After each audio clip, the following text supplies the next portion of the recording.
It is Tuesday, April 28th. It is 8:34 a.m. The first item, and we have achieved a quorum. The first item on our business, on our agenda is approval of the minutes from April 23rd, 2026. The minutes are presented to the members. Are there any corrections or additions? Seeing none, the minutes are approved as presented. Our first order of business is considering the confirmation of Chief Tax Court Judge Jane Bowman, the confirmation of Tax Court Judge Bradford S. Delapena, and confirmation of Tax Court Judge Beverly J. Luther Quast. We have invited the three of them up together, and we will receive their introduction or reintroduction in some instances of their nomination and their notice of appointment from the governor. Chief Judge, would you like to begin? Madam Chair and members, yes, thank you very much. Good morning. My name is Jane Bowman. I serve as Chief Judge of the Minnesota Tax Court, and it's our pleasure to sit before you today seeking confirmation. We plan to briefly tell you about our professional backgrounds, the importance of an independent check on our taxing authorities, how our court operates, and generally why you should confirm us. As to my professional background, I was appointed to the bench in 2020 and reappointed in 2023. I was recently chosen by my peers to continue serving as Chief Judge, thereby serving as the face of the court. Prior to my appointment, I worked in the Hennepin County Attorney's Office in the Civil Division, where I represented tax assessors in tax court, thereby giving me the experience for this position. My first job out of law school was with the Housing Justice Center, where I represented homeowners in foreclosure stemming from the Great Recession. Prior to that, I attended William Mitchell College of Law part-time, where I also worked full-time with the Minnesota State Senate while I got my law degree. I'm proud that my background is entirely in public service, and with this confirmation, I will continue with that tradition. As to the tax court generally, we are an executive branch court that hears solely tax matters. We receive approximately 4,500 tax appeals each year, all of which are brought by taxpayers seeking a third-party neutral's adjudication of their tax dispute. We hear property tax disputes, and we hear appeals from orders of the Commissioner of Revenue, ranging in amounts from a couple $100s to many hundreds of thousands of dollars. We provide a place for self-represented litigants to get a fair shot and represented parties to have their day in court. Our court plays an important role in supporting our state's legal and fiscal framework precisely because we operate as an independent, neutral arbiter between taxpayers and government. We strive for our decisions to be consistent and transparent, which are good qualities for any court. I turn now to my colleagues. Thank you, Chief Judge Bowman, and good morning, Madam Chair and members of the committee. I appreciate the opportunity to appear here today in support of my confirmation as a judge to the Minnesota Tax Court. I am Beverly J. Luther Quast, and before appointment to the bench, I spent my entire 17-year legal career in the field of tax law. After graduating law school at the University of Minnesota, I worked at the public accounting firm Deloitte for 3 years. I then served for 8 years as in-house tax counsel at Ameriprise Financial, followed by 6 years as tax counsel with 3M Company. Prior to joining the tax court, I was a vice president of tax planning at U.S. Bank. Along my career path, I obtained a master's of law in taxation, an LLM degree from the New York University School of Law, and I have taught corporate taxation as an adjunct professor at the University of Minnesota Law School. Having just recited my resume in a nutshell, I will highlight that I am the only judge appointed to this court this century to have primarily represented taxpayers in the private sector. Under Minnesota Statute 27101 Subdivision 1, tax court judges are selected on the basis of their experience with and knowledge of taxation and tax laws. One of the aspects I appreciate most about working with my colleagues on the bench is that we reflect a balance of tax law knowledge and experience. Our trifecta includes taxpayer and government side representation, litigation and transactional experience, property tax, and income, sales, and use tax. This breadth of knowledge has been instrumental for collaboration, discussion, and broad understanding that serves to benefit the state of Minnesota as we adjudicate our cases. I will now turn over to my colleague, Judge Delapena, and thank you for the opportunity to serve as a judge on the Minnesota Tax Court. Judge Delapena. Chair Rest, committee members. I'm Brad Delapena and currently serve as one of the tax court's 3 judges. I started my legal career with an 8-year stint as a public defender. I then served for 7 years as an assistant Minnesota Attorney General and spent 5 years running a solo law practice. Governor Dayton first appointed me to the tax court in December 2012. Governor Walz most recently reappointed me in 2020, and I'm grateful for the opportunity to serve. The rule of law, a stable and predictable legal environment, allows taxpayers both to act with maximal rationality and to perceive the tax court as a legitimate tribunal. As you see, the tax court is a small agency. Its judges are specialists in tax law who circulate all decisions before publication. Tax specialization and judicial collegiality allow the tax court to speak with a single coherent voice and thus to promote the rule of law and legal predictability in tax matters. This allows taxpayers and their counsel largely to anticipate litigation outcomes and thus to accurately evaluate their cases either for settlement or for trial. Taxpayers really appreciate this boring predictability, for it saves them time and money. I seek confirmation so that I can continue to make what I conceive to be this modest but important contribution to Minnesota. We thank the committee for the opportunity to appear today and for its interest in the tax court's work. Thank you very much. Are there questions or comments for the judges? Well, I want to say that I find your resumes and your experience extremely impressive, and the governors who have appointed you have done so very admirably, I might add, and we appreciate your service and your education and the experience that from different parts of the legal world to the decisions that you make on behalf of Minnesota taxpayers. So we very much appreciate that. And we have some motions. We'll begin with the Chief Judge.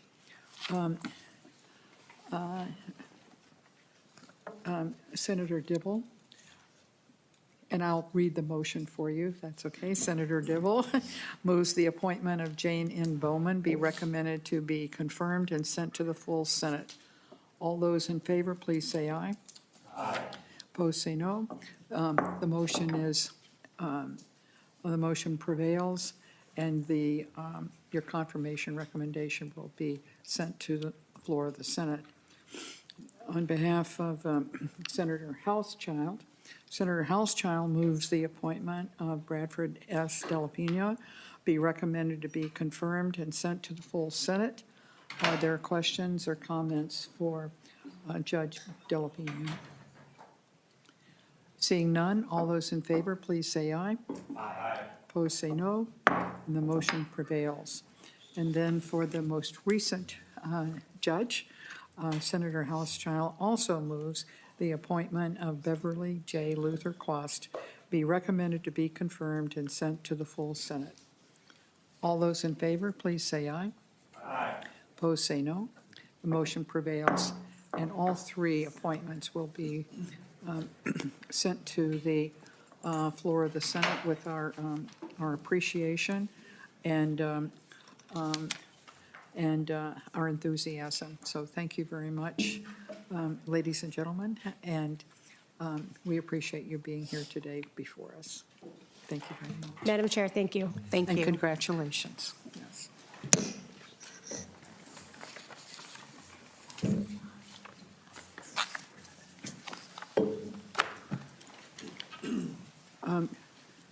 The first bill on our calendar is Senator Hoffman, Senate File 5188. Welcome to the committee, Senator Hoffman. Thank you, Madam Chair. I'm happy to present Senate File 5188, and it's the Champlin local sales tax. I was going to say the word that shouldn't be used, and I realized I didn't have my wallet on me, so Senator Rast, I could not even do alms to that one. But this authorizes the city of Champlin to use a sales tax to finance the construction of a new multi-use indoor athletic facility. As you know, Champlin borders the northern border is the Mississippi River. The city has made intentional efforts to build facilities that promote really healthy activities, not just for the city, but regionally. City partners with schools, athletic associations, and youth sports, and it's really ingrained in the way Champlin, the Champlin way, how it serves, it's not just its residents, but its neighboring families. And as you would see, there's letters of support from our neighboring towns as well. This really builds on those relationships, Madam Chair and members, and it's really the commitment to invest in our year-round activity spaces in the northwest Hennepin County. Thank you again for considering this bill. I do appreciate being in front of you, and this is probably the last time you and I will be in a chamber like this together, and it's not okay on my part. I wish it's... Thank you, Senator Hoffman. We have, as witnesses for this bill, the mayor of Champlin and also the administrator of Champlin. But Senator Hoffman, as you know, it is our, before we turn to them, it is our practice in the tax committee for you just to go through, point out the sections of the bill. It's a very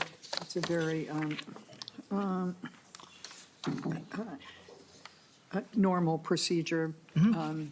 Your bill looks a lot like every other bill that comes before us, or many other bills. So if you would just point out it's really only one section, but if you just go through the subdivisions and say what's in each one. Thank you, Madam Chair. Recalling in a committee years ago when you, Madam Chair, went through a bill section by section by section, and I was just blown away at, and I'm laughing because I'm visually in that place. There are only 4 subdivisions to this, Madam Chair. The first one is that authorized the city to impose that local sales tax of up to 0.5 for the project listed in subdivision 2, if approved by the voters. Subdivision 2, Madam Chair, really is requires the tax revenues to be used by collecting and administering the tax and to finance up to $18 million plus the associated bonding costs for construction of a new indoor facility. Subdivision 3, Madam Chair, is the authorizing the city to issue bonds to finance the project listed in subdivision 2 if approved by the voters.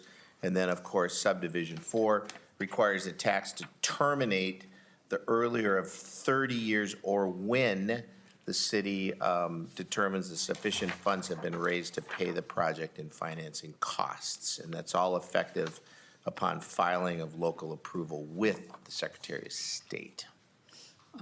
Thank you, Senator Hoffman. And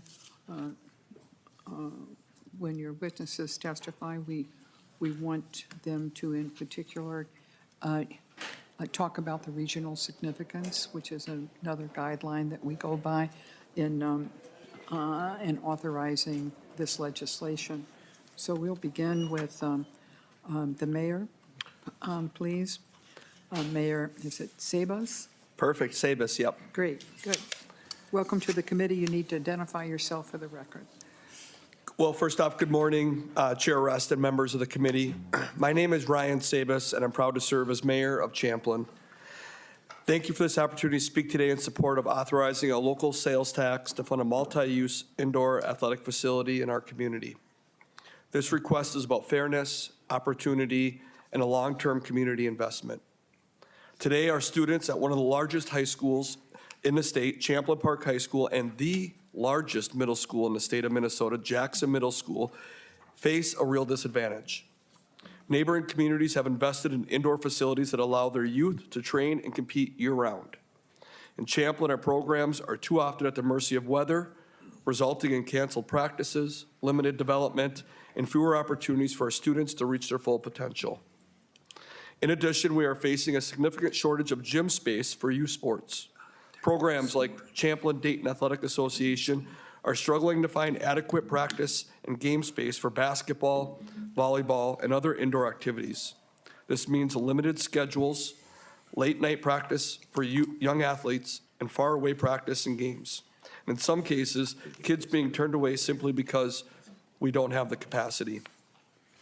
In states like Minnesota, this isn't a minor challenge, it's a defining one. And this facility will provide reliable, safe, high-quality space for youth athletes, school activities, and community programming throughout the entire year. Just as important, this facility is designed for the entire community. It includes an elevated indoor walking track that would be open and accessible to residents of all ages. During our long winters, this provides a safe and welcoming place for people, especially seniors and families, to stay active, improve their health, and remain connected. This project also represents a strong economic opportunity. By hosting tournaments and regional events, Champlin can attract visitors who will support our local restaurants, hotels, and small businesses, keeping dollars in our community and strengthening our local economy. And importantly, this proposal gives our residents the ability to decide. A local sales tax allows both residents and visitors to contribute to a project that will serve Champlin and the Champlin area for decades to come. We are not asking for a handout. We are asking for the authority to invest in ourselves, to support our youth, and to strengthen our community, and to build for our future. Thank you for your time and consideration. Are there questions or comments for the mayor?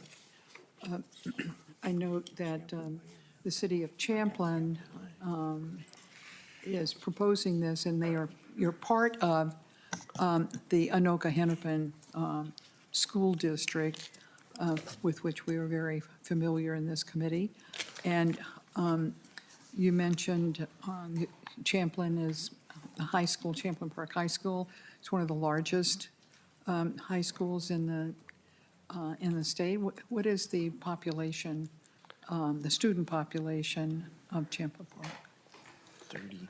Madam Chair and members, the overall population of the school district, Champlin High School tutors around 3,600 to 3,800 students on a given day. And that's just, that has fluctuated throughout the years just because it's proximity. When you look at the school buildings that are in that area, there's over 7,000 students. It's got more population than a majority of the school districts in the state of Minnesota right there. So the high school brings in students from Champlin, Yep. I'm assuming. But what other area, what other cities or? Brooklyn, Madam Chair and members, Brooklyn Park and Dayton. So Dayton is split up into 3 different school districts, and the portion that is the Anoka-Hennepin School District, those youth go to the elementary schools that are in Champlin as well as the Champlin Park High School. So it's I read in the notes you provided, thank you very much, that the middle school is 2,000. From my teacher days, 2,000 is way too large for a meaningful experience for those who are 12 to 14. But that's what we have here, and I understand they do an excellent job. So this facility is going to be available to all of those students that are in, I'm assuming, the Anoka-Hennepin School District itself, not just to the families of those two schools. Is that correct? Madam Chair and members, that is correct. As you look in your packet, the City of Dayton Administrator has sent, as well as the Champlin Dayton Athletic Association. Also connected to that is the Brooklyn Park Athletic Association. Those folks, although there is not a letter in here, the mayor of Brooklyn Park has said to me that this would be a benefit to the regional area that's there. And Senator Hoffman, what facilities, again, if you would repeat that, or the mayor, are available to these children, these students, right now for this purpose? So Madam Chair and members, you have Oxbow Creek Elementary, you have Jackson Middle School, and you have Champlin Park High School, and you also have the Champlin Elementary School at Champlin Elementary. It's Champlin Academy for Math and Environmental Sciences, which used to be Parkview Early Childhood Center, and that is connected then to Jackson, a direct link to Jackson. Actually, Senator Hoffman, I was asking the question the other way around. What facilities do these children have now? Is this brand new? Is it renovation? Is it demolition and construction? Where do they go for the activities that you're hoping that this new center would provide them and their families? Mayor? Chair, thank you for the question. I actually coach in our youth sports programs. I have a fourth grader that is into basketball and football and all the other sports.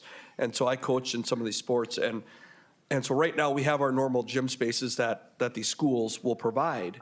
But the problem is we are at the mercy of the school district for hosting tournaments. Sometimes they say we are allowed to have those spaces, but then they kind of pull the rug out from under us saying, hey, we need these gyms. And then it kind of leaves the Sounds youth. like the University of Minnesota. Yeah, very much. And so I actually sent to our city administrator, from 5th grade up, our house basketball league will not have one practice or one game in Champlin or even Brooklyn Park or any of the area. They're going to the far side of Maple Grove to even play any games, including home games. And as far as any traveling leagues on volleyball, basketball, completely off the table. So we don't have the ability to really host anything.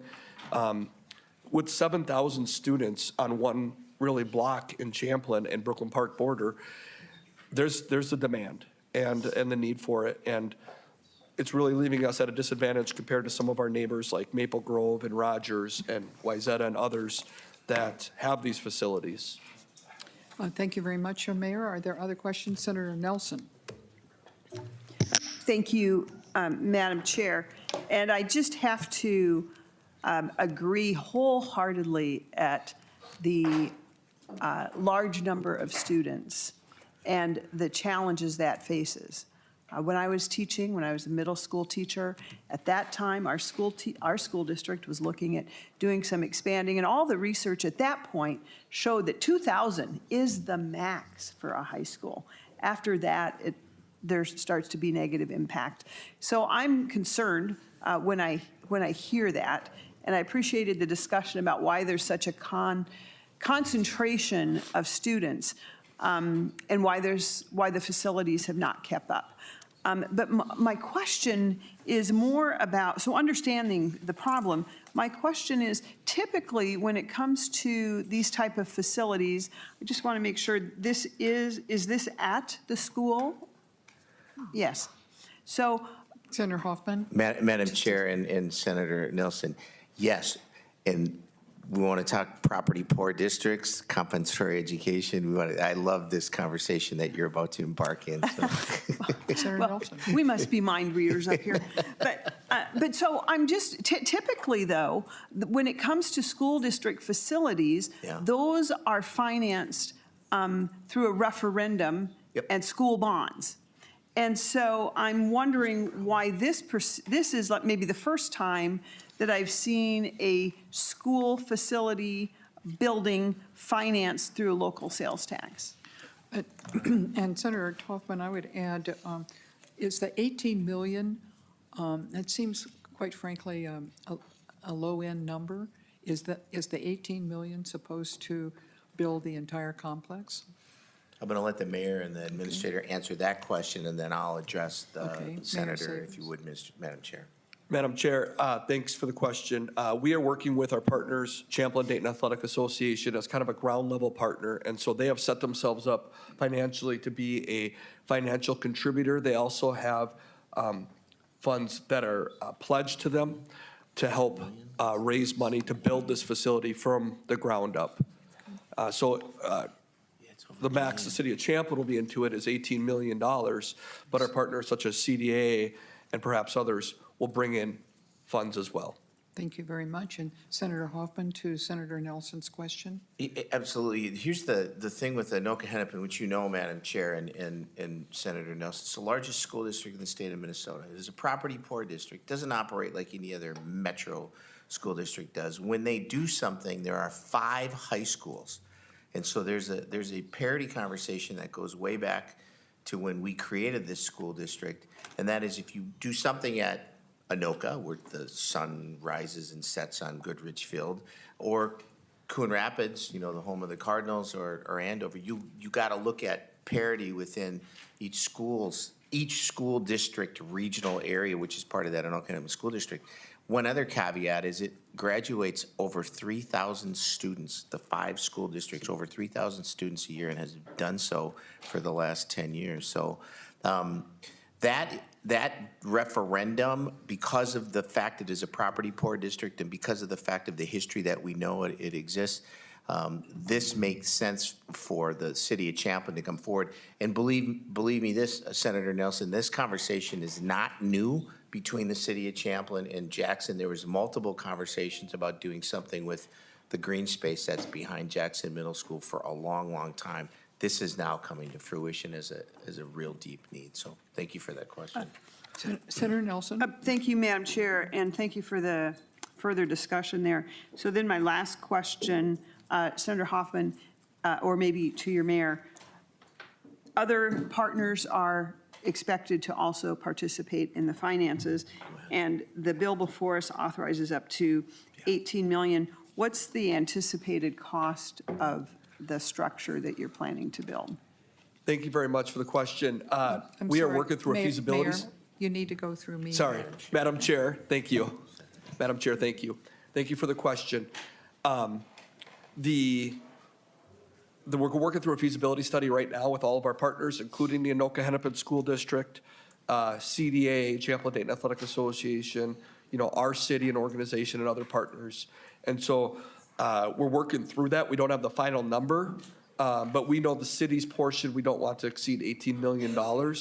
But my, I guess, educated guesstimate at this point would probably be somewhere in the $20+ million, $20+ million to mid-20s for a facility that would be owned and operated by the city of Champlin. And folks like the Anoka Hennepin School District, the Champlin cluster of schools, CDA, and others then would be users of the facility. Thank you. Thank you, Madam Chair. Thank you. Thank you, Senator Hoffman and Mayor Sabas. And I know you're joined by Ms. Jenny Max, who is the city administrator. I know you're here to provide, detailed information, but do you have any other general comment to make? Madam Chair, members of the committee, thank you for the opportunity to be here. I'm Jenny Max. I'm the Champlin City Administrator. I appreciate all of the questions thus far. I'm here to answer any additional questions as needed, but Senator Hoffman and Mayor Sabas have done a great job at providing information, so thank you. Thank you, Ms. Max. Are there other questions for Senator Hoffman, Mayor Sabas, or Ms. Max? Seeing none, Senator Hoffman, Senate File 5188 is laid over. Thank you, Madam Chair and members. Have a great Tuesday. Thank you. Our last 2 bills are authored by Senator Pappas on behalf of the City of St. Paul. We will take up Senate File 26 57, if that is your preference. That's how they are on the agenda. Is that how you would like them to be presented? That's fine, Madam Chair. Okay. So we have Senate File 2657 in front of us, and there is an A5 amendment. Let me pull that up. It is a delete everything amendment. I want to be sure I understand how it fits in. Is this the first hearing of this bill? Yes, Madam Chair. The first hearing. So it is an author's amendment? I'm sorry, we were informed it's not a first hearing. So It was referred to taxes. it was heard last year. So it's had a first hearing last year. So this is not an automatic amendment. So it needs to be, just to go through it briefly, if Okay, Madam if you Chair, I can would. hold off when I go through it then. Yeah, so, but Senator Hoffman and Senator Housechild moves the A5 amendment, and now if you would just go through it briefly, then we can move to Madam Chair, discussion. if, with your permission, I'll make some opening comments and I'll go through it. Absolutely. All right, thank you. So just briefly, the amendment has updates to the language as a result of a new framework deal between the city, the mayor, and Minnesota Wild. This is a critically important extension of our existing half-cent sales tax. And we need this extension this year so we can move ahead with our framework deal and have the necessary bonding capacity to support our commitment to the deal, which is a contribution of $162.5 million. The sales tax distribution is split between the River Center complex. 40% of the proceeds and 60% go to the River Center complex, and 60% are spread across council wards. These resources are really impactful to our community. And in fact, some of the current proceeds were used to supplement the financing of a project near my district called the North End Community Center, just a half mile down the road. Madam Chair, I can then walk through the amendment. If you would, please, briefly. In Section 1, the changes here are on lines 114 to 117, and they update the language to reflect that we have an existing complex that will be renovated and not the old language that was put in when we first built the arena. These are technical updates. Moving to the second page on line 2.12 to 2.13, we're striking a reference to the annual report on the use of the sales tax. This report just goes to the Legislative Reference Library. It doesn't appear to be needed, and other entities with similar sales tax do not report to the Legislative Reference Library, and so it just makes it consistent with others. On line 214 to 216, the usual effective date language, once the City Council and the City Clerk adopt the changes and document them. Split on page 2, lines 2.31, and moving to page 3, lines 3.2 are changes to reflect the city bonding capacity as a result of using the sales tax revenues for the extension period and the proposed arena complex modernization. Line 3.10 through 3.12 are the usual effective date language once the City Council, City Clerk, et cetera, adopt the changes. Moving to line 3.17, this is the new date for the extension of the tax to 2061. This gives us an additional 30 years, plus a couple extra for financing flexibility, to make sure we have the necessary time to bond appropriately. Line 3.32 and 3.34, the usual language. Moving to page 4, line 4.6 to 4.7 reflect an update so that the city collects the revenue annually but doesn't have to spend it all in 1 year, rather can spread it to projects over another year's time. So we make clear they're collected annually, but delete the line to spend the money annually, depending on the construction and everything. Line 4.14 to 4.16 are the usual effective date. On line 419 and 420, we're removing the appointment of a citizen review panel, a very prescriptive statute, and will allow local rules to better handle how many residents should serve from each ward. We've been having a hard time recruiting and getting a quorum, and the city wants a little more flexibility in the appointment process. These changes have been reviewed by the City Council. Their support have in fact championed these modifications. Line 4.24 and 4.26 are the effective date language, and Section 6 on line 4.27, 4.30 are necessary since these updates have been requested past the usual timelines to provide notice to the Tax Committee by January of the requested changes and the desire to be extra careful and apply the extension under the same terms as the sales tax imposition. And of course, on line 5.1 to 5.3 is the final effective date with the proper local adoption and notice. Madam Chair, I have with me the mayor of St. Paul, who can talk about the importance of this bill and why the city really needs it. Okay, welcome to the committee, Mayor Herr, and we're going to have your testimony and then go back to the amendment for any questions that we have about the amendment before we take a vote on it. So welcome to the committee. If you'd identify yourself, please, for the record, we welcome your testimony. Thank you, Chair Rest and committee members. My name is Kali Herr, and I'm the mayor of St. Paul. Thank you for hearing the bill today, and I would like to thank Senator Pappas for also carrying this bill for us. This half-cent sales tax, the delete all, is presented. This is the city's request and our top legislative priority for this year. The half-cent sales tax is an extension of a current half-cent sales tax, which is servicing the current arena right now. It represents the city's contribution to the agreement we have with the Wild for renovation to the River Center complex, which includes the hockey arena, the Roy Wilkins Auditorium, and updates the River Center complex. In your materials, there are letters of support from labor to cultural groups to the chamber because it is a highly used facility.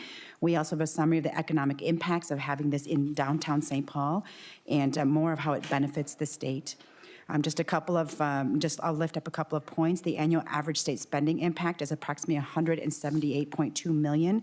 The expansion is estimated to generate an additional $90 million and 470 jobs in annual state impact.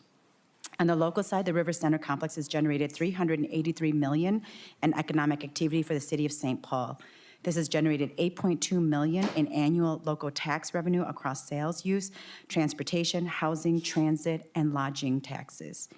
After the extension, the local economic impact is projected to rise to $493 million per year, supporting thousands of jobs annually.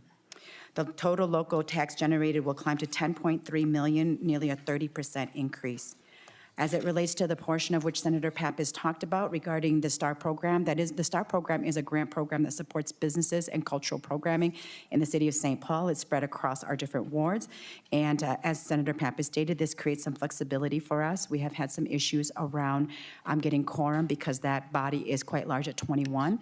So we just thank you for your time for listening to this and the importance of this arena, not just to the city of St. Paul, but to the state. Thank you. Thank you very much, Mayor Herr. Are there questions or comments for the mayor? Senator Weber. Thank you, Madam Chair. I have a question that relates on page 4 of the amendment, lines 4.19 through 4.23. I believe Senator Pappas touched on this issue by removing the citizen review panel, which prescribed 3 residents from each of the 7 council wards. Then it goes on to talk about the mayor must appoint the members. My question is, to what is the mayor appointing members? Because I don't see any other committee established within the amendment unless there's something in the original bill that set up some type of a review committee. Senator Pappas, or I can call on council, Yeah, Madam Chair, I think council can explain. It was in the original bill, Okay. or which in the original law, actually. the original law, right. Ms. Pollack. Madam Chair and Senator Weber, the panel is a citizen review panel that was created in the original special law that would advise the city on the distribution of revenues for various cultural projects within the city, the use of the revenues for those projects. Senator Weber. Thank you, Madam Chair. So, and then there's So with the removal of these two lines, 4.19, 4.2, or most of it, is there an establishment of what the total committee is at that point? Ms. Pollock? Madam Chair, Senator Weber, no. The next, the following language after the language is stricken just says that the mayor must appoint the members. There would be no requirement as to how many members would be on the panel. Madam Chair. Okay. Senator Pappas for the comment. Thank you, Madam Chair. Senator Weber. I think, I'm assuming, actually, we've talked about this, that it will probably be more likely to be 2 members from each ward, so it would lower the committee to 14 instead of 21. So it would be easier to find people willing to serve and easier to come to get a quorum. Very good. Thank you, Madam Chair. Okay, thank you. Council, I'm assuming that this language is specific enough to accomplish the purpose that Senator Pappas just mentioned. Madam Chair, yes, I believe so. Thank you. Did I see Senator Nelson's hand? Thank you, Madam Chair. I just want to confirm that there will be a referendum on this or a vote on this. Will the citizens of St. Paul have the opportunity to vote on increasing the tax amount from 60, or the collections amount from 65 million to 275 million? That's a big jump in what the taxpayers or the shoppers in this case are being asked to finance. And I just want to make sure and know when that referendum might be. And also, because the amount, of course, is increased significantly, the length of that is also increased significantly, of that additional taxing authority is increased accordingly. I just want to know about the referendum where voters will be able to express their desire on this. Madam Senator Chair. Pappas? Madam Chair, Senator Nelson, this is an extension of an existing sales tax from 1997 or 1993, and so there is not a referendum that's required. It's just an extension. The next bill I have, which is called the Common Sense, that was voted on in a referendum, but this one I don't believe ever was. Senator Nelson, it's not required. Extensions do not require a new referendum by law. I'm wondering if Ms. Pollock could maybe expound on that a little bit more. Which extensions require a referendum and which do not? Ms. Pollock? Madam Chair and Senator Nelson, the statute governing local sales taxes refers to a referendum and various requirements such as submitting a resolution and so forth for local sales taxes that are going to be imposed. It does not say extended or modified. However, if the tax would otherwise expire and then there would be, and in the case where there's authorization to extend a tax that would have otherwise expired, the general interpretation of the law governing local sales taxes would be that a voter approval would be required. Again, that's up to the committee and the legislature, but that's how that statute has been interpreted over the last several years. Madam Chair? Senator Nelson? I just want to make sure I understand. So normally then there would be a referendum required. Well, if it was a new tax or the other one had expired, I think that's what you were saying. Madam Chair? So then it's a matter of calendaring. If the tax is totally expired and is no longer imputed at any point, in other words, all the vendors no longer have that line item when they collect a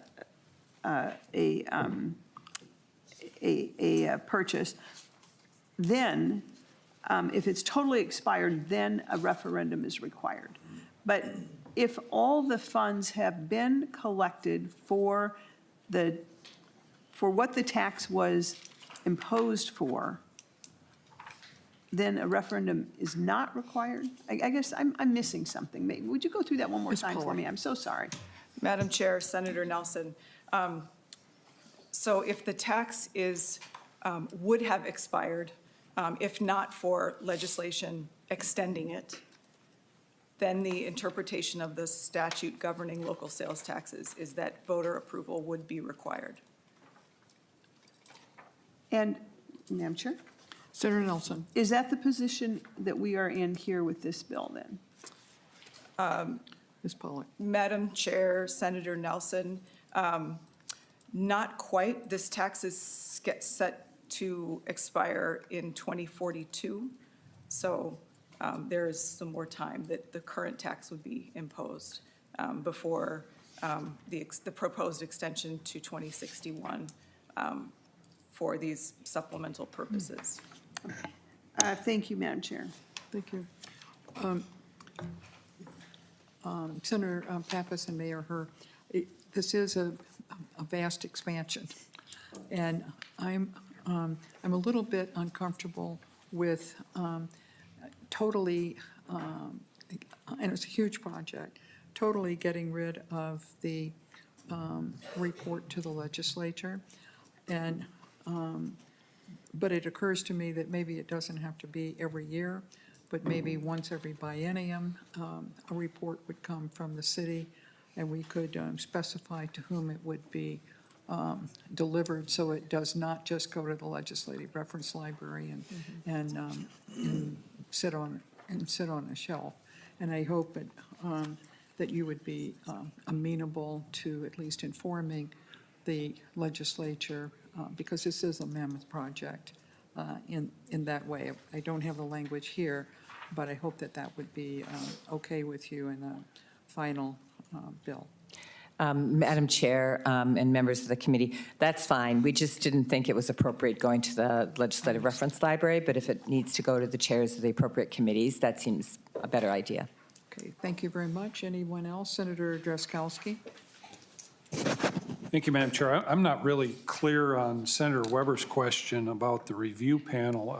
I tried to listen to what Ms. Pollack was talking about, and it sounds like in the discussion that happened, there was discussion, well, maybe it would be 14 members on the panel. Can we have some more clarity on that, Madam Chair? It sounds like it would be open to the city to do what they want to, rather than the legislature giving them direction here as the original law had. If the intention is to go to 14 members and 2 from each ward, then we should have that language in the bill, because otherwise we're just turning it over to the mayor to appoint however many they want and from wherever they want within the city. And I don't think that's in the spirit of what the original bill that authorized this was. So can we have some more clarity on that? Senator Pappas, would the city be amenable to designating the number? And I certainly appreciate the fact that, you know, I had to wait 10 minutes, and sometimes it's because of me, before we had a quorum and could take action. And what's happened with this panel, or the citizen review panel, is that they can't take any action or make any recommendations because they don't show up and they can't get a quorum. And so by reducing the quorum by 1/3, the hope is that, regardless of where the appointments come from, but I think the mayor appointed them before as well, but we'll have an answer to that, that we want a viable, active review panel here, and 14 people, in my opinion, should be quite enough. And the process is no different. What's changing is the number of people. But Senator Pappas or Mayor Herr? Thank you, Madam Chair. Just a few comments. I was the original author here, and I think there was just some distrust from the community about making sure that the district councils and the different wards had input into this whole process. I don't think that's the case today. I just felt like this was overly prescriptive by the legislature to tell them, Mayor Herr can talk about their own rulemaking process that would determine, consulting with the city council, what the size should be and how many members and where they should come from. But we have very strong neighborhood organizations. They're not going to let go of some input into this process. I just didn't think the legislature needs to. They're elected officials. They can figure it out themselves. But I'll turn it over to Mayor Herr. Mayor Herr. Chair Rest, Representative Strowski, thank you for the question. Just to reiterate that part of the problem was with this is that we didn't get quorum, and there were many times that we couldn't actually move business at all, which is why we are also asking to allow us to not have to put to have the grants administered or given out within that same year, because I think, as you all may be aware, our city is very neighborhood-driven, and there are just some neighborhoods in which we do not have the same type of volunteerism that we might in, like, say, the neighborhood I used to represent. And so we wanted to make sure that all of our wards in our city were represented, but to also not be so prescriptive in that then we're not able to even recruit sometimes for some of the different wards because of the neighborhood makeups. And I also, we do have a very involved city council that will be rulemaking around this particular process. I already appoint now for a much larger number of commissions and committees than I would like to as the mayor. This is just one of those, and that we do actually have a lot of process in place, and we work very closely with the city council on setting our rulemaking and how this will represent each of the districts in our city. Senator Truskowski. Thank you, Madam Chair. Thank you, Mayor Herr. So the rulemaking process then would determine the number of seats on this panel? Okay. Yeah, thank you. Senator Dibble, did you want to speak? Oh, thank you, Madam Chair. I was just going to raise a minor and nerdy point, which is the matter of when legislative reports are made to the legislature. They're also filed with the legislative library, which is proper, so that not just the chairs maintain possession of those reports, but the public has access to them. So I don't disagree that just filing with the library is probably not useful. It's probably important to convey it to chairs, and I always then pass my reports out to my committee members, but to file it with the library is very important to continue to do as well. So minor point, thank you. Thank you, Senator Dibble. Any other comments? We have then, who made the motion? Senator Houschild? Senator Houschild renews his motion that the A5 amendment be approved, passed. All those in favor, please say aye. Aye. Opposed, say no. No. The motion prevails. Now we are on the bill as amended. Senator Dibble. Madam Chair, is the intention to lay the bill over? Yes. All right, I'd like just to say something before we do that. I'd like to say something before we do that. Okay. Any other comments or questions for the mayor?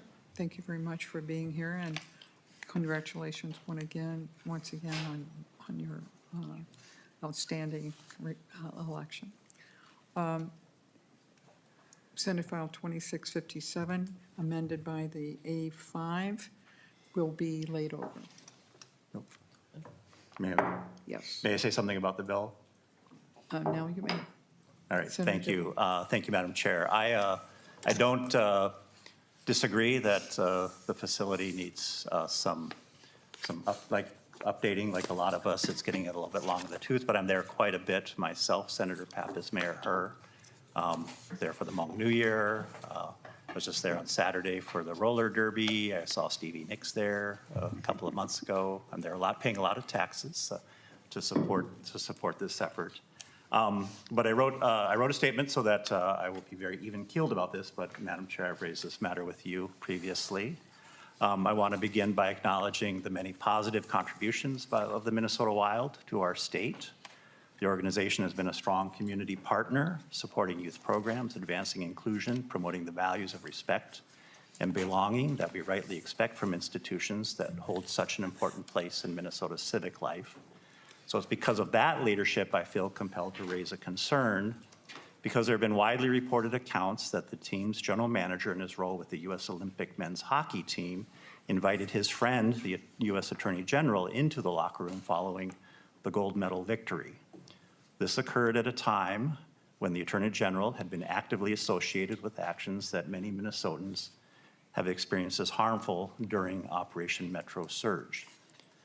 So again, I want to be clear, I'm not questioning the Wild's broader commitment to the community or their many good works, but moments like this can feel inconsistent with those values, and they raise questions for those of us being asked to consider this public investment. So as we evaluate requests for taxpayer support, I think it is appropriate that we not only consider economic impact, but also how institutions align with and reflect the values of the communities they serve. I raise that in this spirit, respectfully, and with the hope that the Wild will continue to lead in ways that bring people together and reinforce the trust Minnesotans place in them. Thank you, Madam Chair. Thank you, Senator Dibble. No further discussion. Senate File 2657 will be laid over. The next bill on our agenda is also Senator Pappas, and it is Senate File 5229. Senator Pappas. Thank you, Madam Chair, and thank you please for explain the your bill. consideration on Senate Bill 2657, and thank you for your comments, Senator Dibble. If you care to have further conversations with the mayor, I would suggest it. Thank you. Madam Chair, this next bill, 5229, is a clarification to previous legislation that I originally offered in 2023. Sorry to be back again. Unfortunately, following a court challenge, the Court of Appeals agreed that we should have added the changes on lines 1.16 and 1.17 in order to accomplish our intent of allowing the city to use sales tax resources following a referendum, Senator Nelson, city resolution and state authorization to fund more than only a couple of projects versus the ability to utilize these revenues to fund improvements to any all city parks and recreation facilities. This is a limited and narrow correction to allow the city to proceed as we initially intended and take the advice of the court as a legislature to correct the statute. You will note we also identify the effective date going back to when we passed this in May of 2023. That is on line 2.8, 2.9. And with that, I would just like to turn this over to Mayor Herr to give a little more background and update on the proposed change. Thank you very much, Senator Pappas. Mayor Herr. Thank you, Chair Rust, and thank you, committee members. My name is Kali Herr, and I'm the Mayor of St. Paul, and thank you for hearing this bill, and Senator Pappas for carrying it and helping us work through these corrections. So a recent Minnesota Court of Appeals decision addressed what the legislative intent was for the 2023 special law passed by the legislature. This decision tried to reconcile the difference between the notwithstanding language for streets and bridges separate from parks and recreation centers. St. Paul is not seeking a judicial fix to this, since the legislature is the best place to determine what its legislative intent was. This technical fix will make consistent the notwithstanding language for parks and recreation centers as it is streets and bridges. The proposed language is meant to provide clarity on what the legislature intended. It was always St. Paul's intention to have a general category of revitalizing existing facilities, thus notwithstanding the definition of project under Minnesota Statute 297A.99 subdivision 2. This change in itself should have allowed for the category of revitalizing existing facilities to be a project instead of the specific projects that were listed. However, the court read in something that the city and I didn't believe the legislature ever contemplated.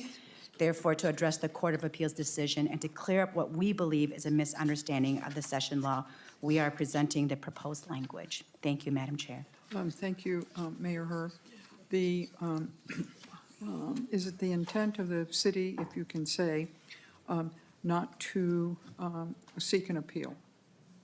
That is correct, Madam Chair. Okay, just to be sure that there's no conflict in terms of action by the legislature or by the courts. You can't have both. is the point. And just a moment, Senator Nelson.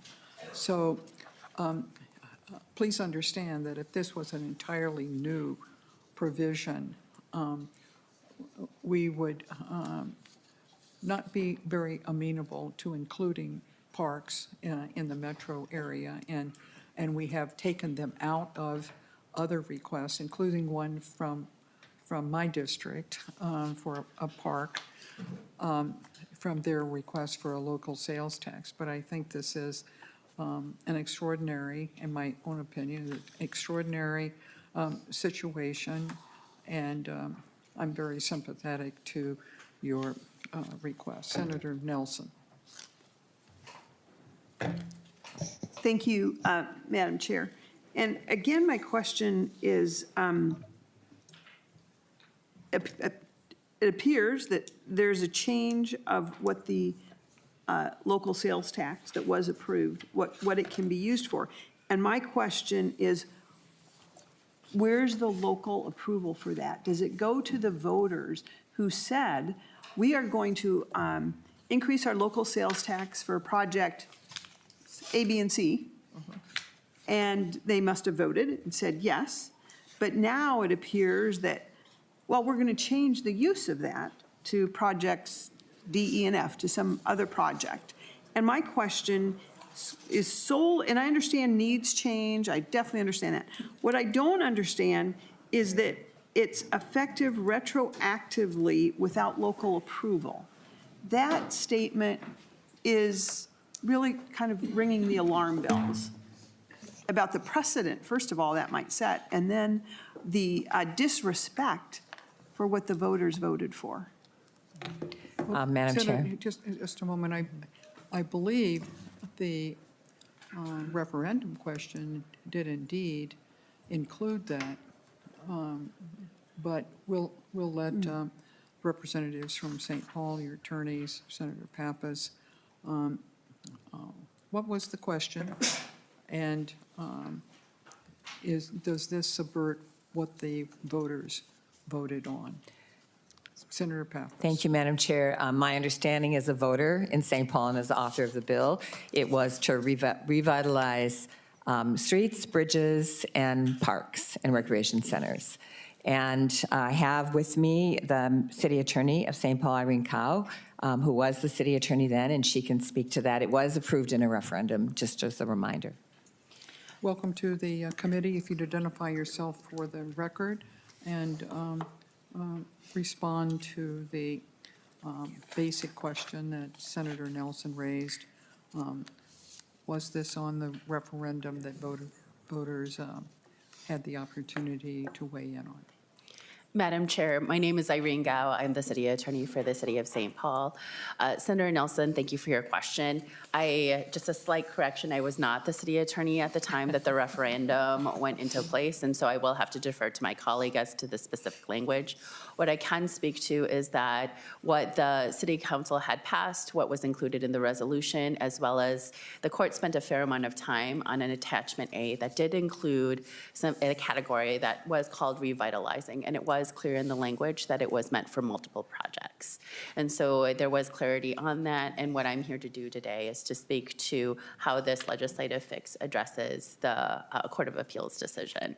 So I can provide that piece of clarity if you wanted to know the specific language of the referendum. I'm looking to my colleague to see if he would be able to have that.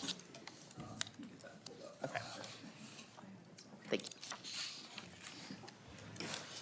you. Ms. Pollack, for clarification as well. Madam Chair, members, I just pulled up the question from the Secretary of State's office. The question in pertinent part for the wording, should the city of St. Paul establish a 1% sales and use tax over the next 20 years to repair and improve streets and bridges, to improve parks and recreation facilities and associated bonding costs? Senator Nelson? Does that satisfy you, that the voters knew what they were voting on? Madam Chair? Yes? Yes, we always want to have informed voters. And the concern to me then is why is this necessary if in fact this is what the voters voted on? And so what is maybe I've missed the reality of why then this is coming before us. And I certainly have no problems with the way things change and they come before the legislature. The question to me is just it's effective retroactively without local approval. That Well, combination's concerning. Senator Nelson, the reason why this bill is here is because a citizen disputed the city council's interpretation of what was not being withstood. And they found in favor, based on the examination of the language, that parks were not to be included. But I would say that the city has a common understanding about what the language meant, and they're asking for that to be clarified by the legislature rather than appealing the decision of the appeals court. And it seems to me that it's a high, we wouldn't approve it now because it's a metro park. But that wasn't the case then, if you could say, if you had a notwithstanding clause. And we are tripped up all the time by notwithstanding clauses with regard to local sales taxes because they're simply not allowed. Now, the Senate has tried to remedy that by last year having a rewrite of the local sales tax statute that would put with lots of guidelines and guardrails and everything, would put that decision solely on the city council, first of all, with a resolution, or the county. Township still couldn't do it, although we're having an issue there with Cloquet Fire District, as you know, and that they could carry out the referendum and then make a decision. They don't have to even have a referendum if they decide they don't want to move forward. They could do it themselves. Right now, they can do it themselves. They have 2 years to decide if there's going to be a referendum, whether they're going to put it on the ballot, or they can abandon the project altogether. The city retains a lot of authority, and in this case, they're asking that there not even be another, just to correct that one misunderstanding from their point of view of the term notwithstanding that was upheld the petitioner with regard to one of the parks that was currently under construction, and that construction had to cease. And this is the way in which the city is approaching that. And I get concerned when it seemed to me, and I know I'm kind of testifying here, but that it seemed to me that it ended up being a very narrow interpretation that was coming from the appeals court based on how we were proceeding in 2023. So, Madam Chair? what do you think? Yeah. I think, thank you. I think, number one, this exemplifies the problem with notwithstandings. And I really appreciate your leadership. And Senator Amanda Hemmingson Yeager, I'm sorry, I call her Amanda, Senator Amanda. And I'm working on this. So should we call you Senator Carlin? You really could. You really could. But the point is, I really do appreciate, and this I think exemplifies why we need to try to make sure that our language is very clear and we don't need all these notwithstandings. So I appreciate that effort. And I also just want to take this opportunity to say that I really appreciate the effort that you have made to help streamline and make it easier for cities to not need these notwithstandings by the local sales tax working group that we had a couple years ago. And so I think there's a lot of improvement that we can make, looking at ourselves as the legislature, at how we go forward with these local sales taxes. In this particular one, I still remain concerned, but also know that I don't have all the background either. And I'm just wondering, what was the project that caused the courts to rule that there needed to be a change? So what was the project that was so concerning that a citizen came to the courts and asked for a ruling? That's a big step. Madam Chair. Senator Pappas, if you would Madam comment, Chair, and I please. have the park director with me, Andy Rodriguez. I'll just speak briefly if we need more detail. The park is called Victoria Park. It's an existing park off West 7th Street. They have soccer fields there, and the plan was to improve the park by building an accessible playground. It would be the first accessible playground in the city of St. Paul. I was on my way to the groundbreaking when the court ruled. So it was, we disappointed a lot of people in the neighborhood and certainly a lot of parents with handicapped children. Thank you. Senator, I do not have Nelson? other questions. okay, thank you. I think we are fully informed at this point. Are there any further questions or comments? Senator Hemmingson Yeager. Senator Hemmingson Yeager and Senator Nelson are an informal subcommittee that review all of the local sales tax provisions, and they are the ones that usually have the most comments to make at a hearing on the bill. So, and we expect that of them, and we very much, I in particular, very much appreciate all the hard work they've done, because we are going to have, more than 24 local sales tax provisions in the bill. And part of that, from my point of view, Senator Pappas, is really regrettable, because what it means is that capital projects always have to be somewhere. So even when they have a regional significance beyond the boundaries of a city, but heretofore we have relied on the property tax base, the solid property tax base, for funding and constructing buildings.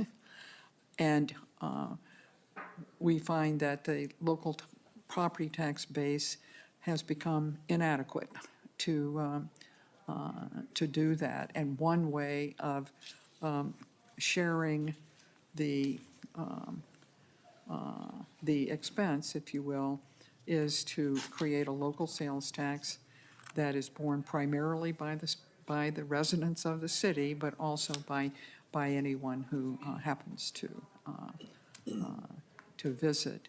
But we probably should find a better way than using a regressive tax, and I make this argument all the time about other projects, a regressive tax to fund a local government's needs, even if for a regional project. Madam Chair. Senator Pappas. On behalf of myself, Senator Sandy, I share your pain. With the capital investment bill, we have $7 billion in projects for a largely deferred maintenance for roads, bridges, sewer, everything like that.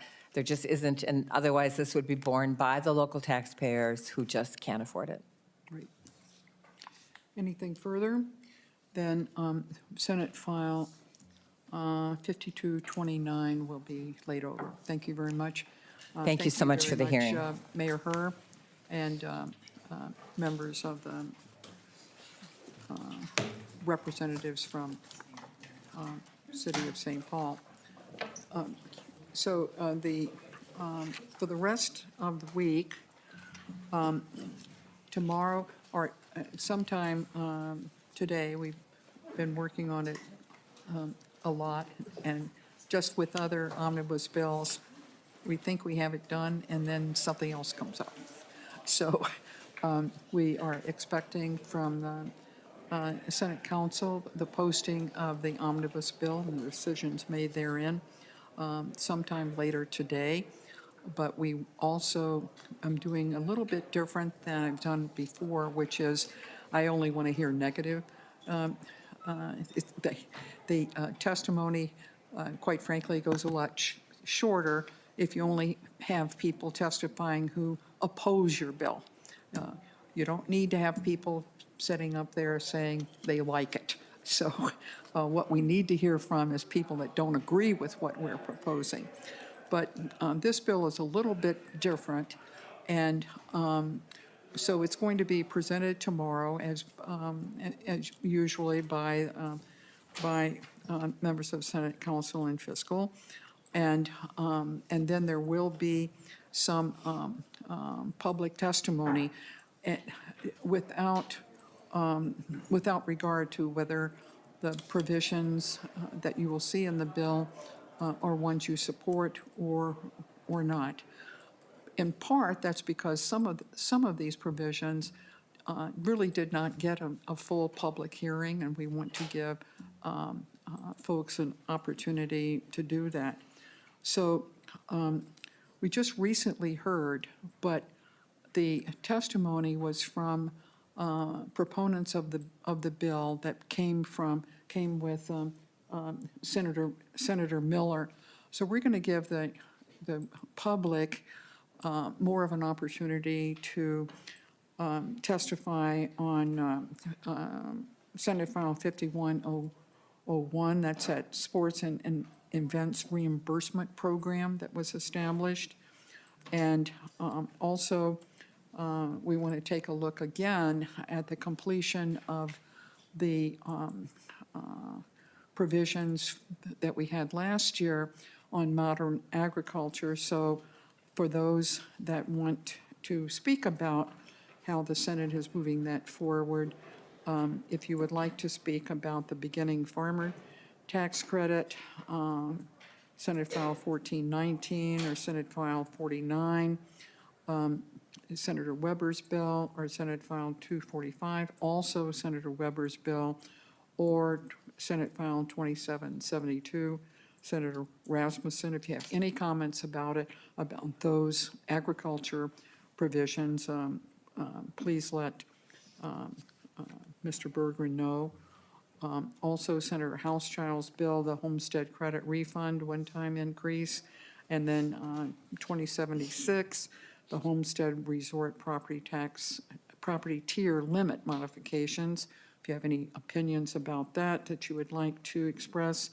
Also, Senate File 4044, which is Senator Nelson's bill on the housing tax credit modifications, only that part of it that addressed geographic distributions of the credit contributions only. And then if there are any, we really didn't have any public testimony, was just a presentation of the conformity provisions in the governor's bill. So public in-person testimony is obviously preferred, but handouts will be accepted as long, and will be distributed tomorrow morning if we receive them by 8:15. We're not exactly sure when the DE will be finalized later today, but most of the people in the room are very familiar with how that works, and I'm sure it will not be an overburden for you to receive the and have available to you the DE amendment sometime sometime this evening. We will, however, start promptly at 8:30 to go through that. And then on Thursday, we will have questions, comments, amendments, if there are any, to the bill. And the intent is then to move it to the Senate floor. So that's our plan going forward. I think we kind of announced it before anyway, but that's more specificity. And if for any reason there's some other provision that you think is important to talk about, depending on the amount of time that we have after the presentation and questions from the members, that would be welcome too. But we intend the committee hearing to last the normal amount, and it will begin at 8:30 and end no later than 10:30. So thank you very much. Any questions from the members about how we're going to do this? Okay, we're adjourned.